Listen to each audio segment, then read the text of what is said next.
Since 93 Sports, the only place for sports, entertainment, and the most relevant social issues of today.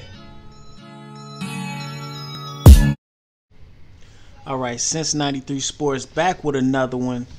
You know, the channel's not growing as fast as I thought it would, but I'm going to keep putting out content and go ahead and grind through it, and hopefully the channel continues to grow. But I wanted to get into Miguel Cotto finalizing a fight with Saddam Ali. We know Saddam Ali from his fight with Jesse Vargas, where he was stopped. This was basically the fight that put Jesse Vargas on the map. I want to say he got his title in that fight.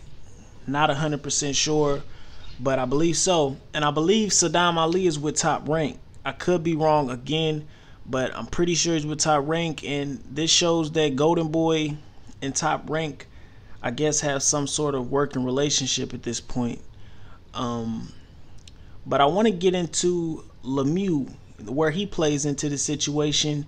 We saw Lemieux turn down fights with Danny Jacobs and Billy Joe to wait on Cotto or possibly get the Canelo Triple G winner. But he was mainly talking about getting a fight with Cotto, and I thought that when Cotto signed with Golden Boy, that was part of the agreement that he would get 2 fights with them, I believe, and then the one fight in December would be a showdown with David Lemieux, because it kind of seems like, you know, this is the route that Golden Boy is going. And shouts out to Santi Walton. I seen his video on the situation, and it's like Golden Boy trying to, you know, only give fighters from the other side big fights with his fighters, you know, if they sign a contract with him. So that, you know, he's telling people like, that's what it seems like he's doing. He's telling people like fucking Mikey Garcia and Earl Spence, hey, you know, y'all can get this fight with Miguel Cotto. And I bet they like, oh yeah, that's cool. And then he tells them, but you gotta sign a certain amount of fights with me. So motherfuckers like, no, we could do the fight, but we not finna sign with you.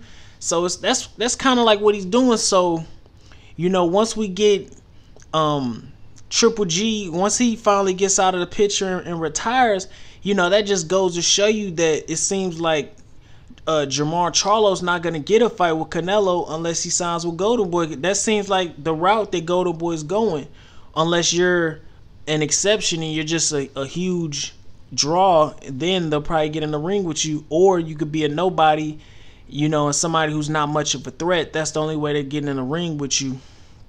But, you know, at the end of the day, we saw that Lemieux's going to go ahead and get a shot at Billy Joe if Billy Joe decides to do the mandatory, which he really has no choice, you know, unless he's going to drop the belt. And I don't really see Billy Joe dropping the belt, but this is a really dangerous fight on Billy Joe. I really see David Lemieux stopping Billy Joe. You know, I know a lot of people saying that Billy Joe may outbox him. It's possible, but Billy Joe has to make it through those first 4 or 5 rounds. And if Billy Joe can't make it through those first 4 or 5 rounds of that onslaught, you know, then I don't really see. I don't see him making out the first 4 rounds, because that's where Lemieux's the most dangerous. And, you know, I don't see that happening. But that's just, you know, crazy how, you know, Golden Boy's moving. They moving like snakes, man. Like, you gotta sign with them to get a fight with their guy.